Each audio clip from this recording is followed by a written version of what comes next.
I'm not a college student. I don't have unlimited funds. Help isn't one wire transfer away.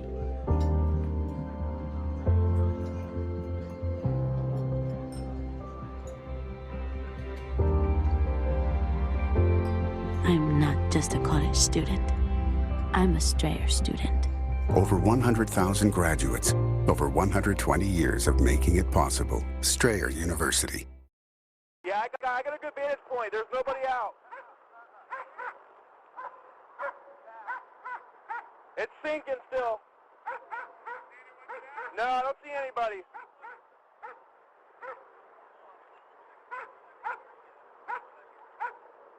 It's going down now.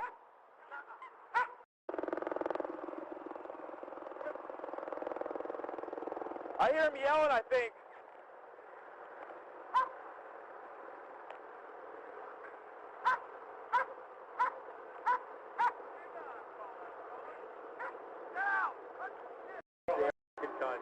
They're done. They are 6-7, dude. Did you hear yelling? I thought I heard him yelling as it was going down, but now they're done. They're done. There's nothing in the... Unless they bailed out before, but Dutton said he saw some feet. Well, he's not really getting the track, or did he even try? He was driving. I think Alex was right on his ass. I kind of sounded like he was.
I'm not a college student.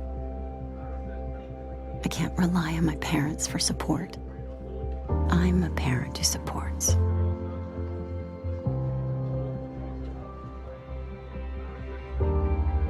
I'm not just a college student. I'm a Strayer student. Over 100,000 graduates, over 120 years of making it possible. Strayer University. At about 3:30 this morning, Pinellas County Sheriff's Office Sergeant observed a 1998 gold Honda Accord that was traveling eastbound on Sunset Point Road west of US 19. The car was traveling without headlights. The sergeant who was traveling westbound turned around. He's attempted to stop the vehicle as it turned south on US 19 from Sunset Point Road.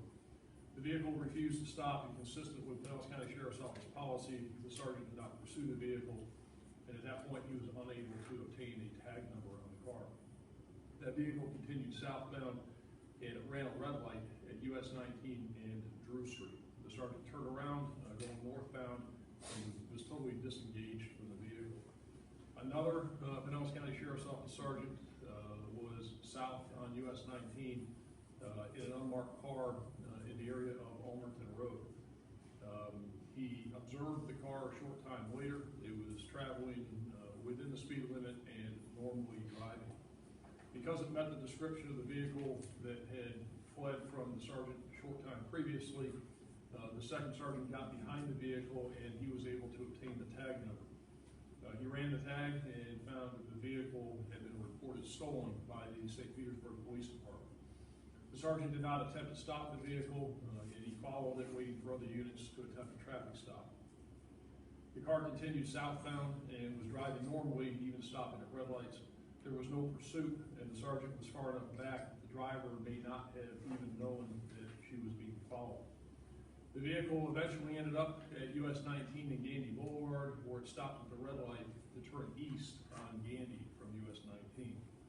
At that point, there was another Pinellas County Sheriff's Office cruiser that was south of the intersection, and we surmised that the driver of the vehicle saw that cruiser, and that was the reason why at that point that she ran the red light for eastbound traffic and accelerated through the intersection quickly.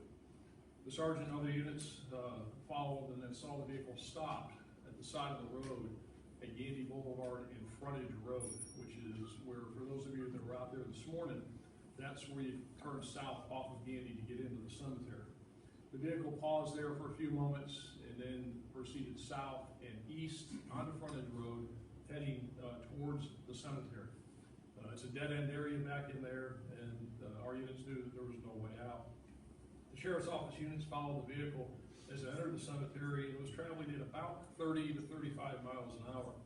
This is a very, very dark area, and by now it was close to 4 o'clock this morning. There's no lights in the area. And so as they entered the cemetery, driving on that road at 30, 35 miles an hour, it's actually pretty fast for the windy roads, and with it being very dark and no lighting. As the vehicle rounded the curved road at the end of the cemetery, all you could see at that point, looking ahead, which would be south and east, would be I-275, because the cemetery butts up to I-275. And at that point, the vehicle left the roadway and without braking, traveling at about 30, 35 miles an hour, entered into a pond, which would be at the southeast section of the cemetery. The vehicle became submerged in the water. The doors were closed and the windows in the vehicle were up. The vehicle drifted about 20 yards into the pond and was fully submerged within about 5 minutes. The deputies who had been following the vehicle, as soon as it entered the water, they shed their gun belts and other equipment. They attempted to reach the occupants and rescue them, but because of the thick, muddy water, they were unable to do so. It was all, as you can see from the photographs of the car when it was pulled out, it was very grassy, very muddy. The vehicle was covered in muck. So as the deputies were wading out into the water, they were just sinking down. They could not get to the car. The vehicle was pulled from the water, and unfortunately, found deceased in the car were 2 15-year-old and 1 16-year-old black female. The dead girls are Ashante Butler, with a date of birth of 4/18/2000, Lanaya Miller, date of birth 4/21/2000, and Dominique Battle, who was born on 8/23/1999.